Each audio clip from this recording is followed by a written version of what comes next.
Income tax विभाग के assistant commissioner rank के अधिकारी को कभी कंटेम्प्ट ऑफ कोर्ट में जेल जाते सुना है? हमने भी नहीं सुना था। लेकिन हाईकोर्ट के लखनऊ बेंच ने लखनऊ में तैनात इनकम टैक्स के असिस्टेंट कमिश्नर हरीश गिडवानी को 7 दिन की जेल की सजा सुनाई है। क्यों यह सजा सुनाई गई, क्या मामला था, हमारे साथ बात करने के लिए राधिका सिंह हैं, जिनकी बहस के बाद असिस्टेंट कमिश्नर साहब को 7 दिन की जेल हुई है। राधिका, क्या मामला था, कौन सा केस था जिसमें ये हाईकोर्ट ने सजा सुनाई है? ये मामला था जहाँ पे जुरिस्डिक्शन का इशू था। 2015 में ये डिसाइड हो गया था, डिवीजन बेंच का ऑर्डर आ गया था कि जुरिस्डिक्शन जो है वो जो यहाँ पे एक वकील का ही मैटर था, जो कि है senior advocate Prashant Chandra, designated advocate Lucknow high court के, उनका मैटर था। तो ये न्यायालय ने ये आदेश डिवीजन बेंच ने पारित कर दिया था कि जुरिस्डिक्शन जो है वो दिल्ली है और आप ये नोटिस जो 52 लाख की आपने इशू किया ये गलत है। आपने नहीं माना, आप अड़े रहे, आपने हमें वापस एक और नोटिस इशू कर दी फॉर द सब्सिक्वेंट ईयर। आपने दूसरे ईयर के लिए हमें वापस नोटिस इशू कर दी और जो हमारी 52 लाख की डिमांड थी, जो कि क्वॉश हो गई थी, हाईकोर्ट ने जिसको गलत मान लिया था, वो भी आपने पोर्टल से नहीं हटाया। हमने आपको कई मर्तबा लिखा कि ये गलत है, न्यायालय का ये आदेश है, आपने नहीं माना, आप अड़े रहे। हमने कंटेम्प्ट 2016 में फाइल कर दी। 2016 से वो कंटेम्प्ट सुनवाना हमारे लिए बड़ा मुश्किल हो गया था। 2022 में एक ऐसा ऑर्डर भी था कि जल्दी से जो भी पुरानी पिटिशन है वो डिस्पोज ऑफ हो, तो उस आदेश का हमें बेनिफिट भी मिला। फिर भी तारीख लेने की कोशिश की गई उनके वकील की तरफ से, बट हमें इस कोर्ट का अटेंशन मिला और रिगरस ऑब्जेक्शन रहा मेरी तरफ से कि अब तारीख नहीं मिलनी चाहिए क्योंकि 2023 में ये रिटायर हो रहे हैं, मैटर इनफ्रक्चुअस हो जाएगा। इनकी तरफ से फिर भी ये ऐसी दलीलें आई कि हाँ, इनका पैन एड्रेस लखनऊ का था इसलिए मेरा जुरिस्डिक्शन बना, जबकि पैन एड्रेस ये प्रूव हो गया कोर्ट के सामने ही कि दिल्ली का था।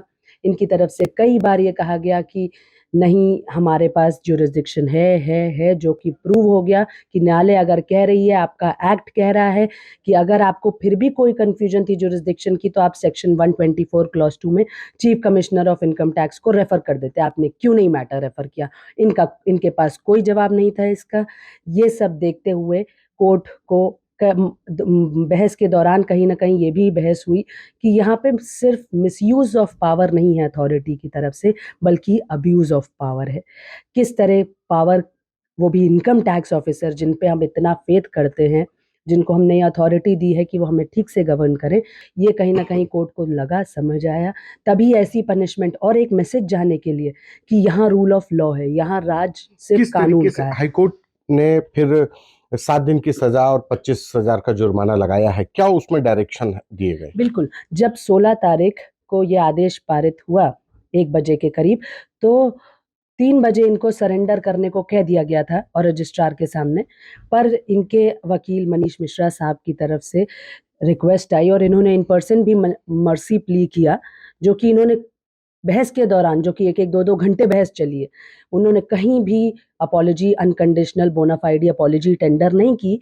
कल आदेश पारित के बाद 16 तारीख को इन्होंने मर्सी प्ली की, तो कोर्ट ने इनको थोड़ा समय दिया, जो कि 22 तारीख, अब 22 तारीख को ये एग्जीक्यूट होगा ऑर्डर। इनको सरेंडर करना होगा रजिस्ट्रार के सामने, जिसमें 7 दिन की जेल और 25,000 का जुर्माना लगा है under section 12 of the contempt courts act. On and also to give this message, इस आदेश से आम जनता को ये बल मिलेगा कि अगर ऑफिसर गलत करती है तो जस्टिस है, न्याय मिलेगा और ऑफिसर्स जिस तरह चाहते हैं उस तरह नहीं, बल्कि न्याय के तहत रह के काम करे, किसी तरह से अपनी मन मर्जी से नहीं। तो ये हाईकोर्ट के लखनऊ बेंच ने असिस्टेंट कमिश्नर हरीश गिडवानी को 7 दिन की जेल का जो फैसला सुनाया है, अब 22 दिसंबर की वो तारीख होगी जब हरीश गिडवानी को हाईकोर्ट के रजिस्ट्रार के सामने सरेंडर करना होगा और जहां से वो जेल भेजे जाएंगे। कैमरा पर्सन रोहित के साथ संतोष कुमार, आज तक।